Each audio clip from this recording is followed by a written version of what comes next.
गांव का फैसला हो, राम का फैसला, बाकी मौका देगा तो जो गांव की सेवा होगी। देखो जी, हमारा कोई अधिकार तो है नहीं, ये तो पब्लिक के ऊपर है। पब्लिक चाहे तो किसी को भी पसंद करके चुन सकते हैं, बना सकते हैं वोटों के आधार पर। झज्जर जिले के बाड़सा गांव में सरपंच पद के उपचुनाव ने इस बार खासा रोचक मोड़ ले लिया है।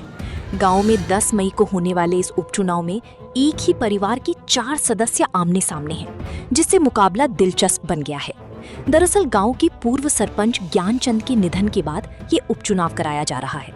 उनकी राजनीतिक विरासत को संभालने के लिए अब उनके तीनों बेटों ने चुनावी मैदान में उतरकर ताल ठोक दी है। वहीं इस मुकाबले को और पेचीदा बनाते हुए ज्ञानचंद की सगी भाई ने भी नामांकन दाखिल कर दिया है। हाँ जी, मेरे पिताजी सरपंच थे ज्ञानचंद जी।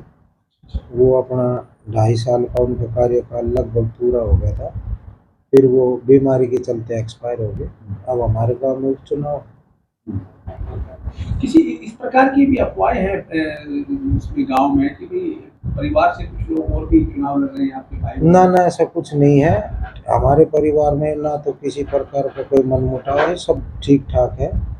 और ऐसा कुछ नहीं है। नो तो कहने को तो पता नहीं कौन क्या कह दे, इस बारे का कोई वो नहीं, सब ठीक।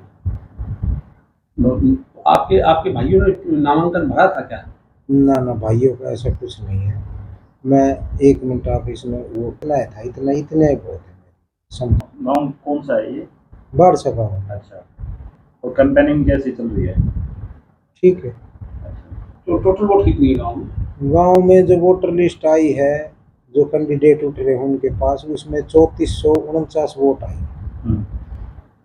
जो भाई आपके गांव की पंचायत को सबसे जिले की सबसे धनाढ्य पंचायत में गिना जाता है, क्या ऐसा है क्या? नहीं सर, मैं इस बारे में कुछ नहीं कह सकता। जो है वो सब ठीक है।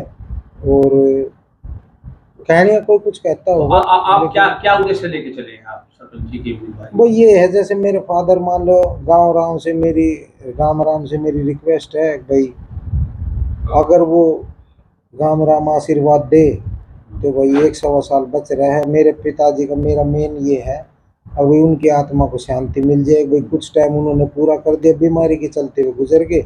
1 सवा साल है ये हमारे उसमें उनके बच्चे को उसमें मतलब पूरा हो जाए तो उसमें ये उनकी आत्मा को शांति मिल जाएगी। कार्यकाल मेरे पिताजी का पूरा हो जाएगा, बस इतना ही। वहीं मृतक सरपंच का भाई बाल किशन बोले कि जब भाई का निधन हुआ था तब परिवार ने सर्वसम्मति से उन्हें विरासत संभालने के लिए समर्थन दिया था, लेकिन अब भाई के बेटे ही चुनाव में उनके खिलाफ उतर आए हैं, जिससे परिवार में ही सीधा मुकाबला बन गया है। मेरा नाम बाल किशन है। बाल किशन जी, सरपंची का बाड़सा की सरपंची का उपचुनाव होने जा रहा है, शायद अगले रविवार को है। तो इस चुनाव को किस रूप में देखते हैं? आपने भी उम्मीदवार की ताल ठोक रखी है। इस चुनाव को मेरी नज़रों में तो ये था कि भाई मेरे से बड़ा मेरा भाई ज्ञानचंद था, वो किसी बीमारी के कारण गुजर गया। तो मैंने तो ये सोचा था कि भाई बड़ा भाई था, चलो अब मैं छोटा हूँ, हो सकता है गांव पसंद करे, कोई बचे हुए काम है छोटे मोटे तो उसका सेवा में भाई सहयोग कर देते, जो उनका बचा हुआ काम था उसको पूरा कर देते।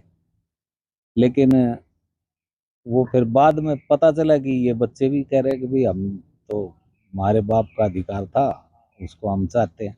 इसको पुश्तैनी सीट मान लिया इन लोगों ने।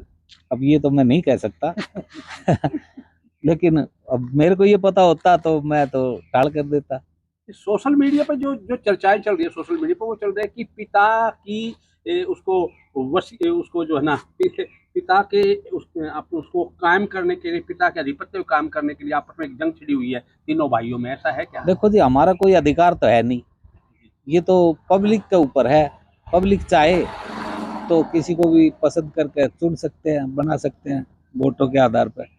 बाकी ऐसा हमारा कोई वो नहीं है ना, हमने उनके बारे में ये पता कि भाई इनका क्या विचार है, वो अपना अपना विचार बताते होंगे।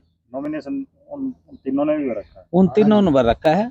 मैंने मेरा चौथे नंबर पे है।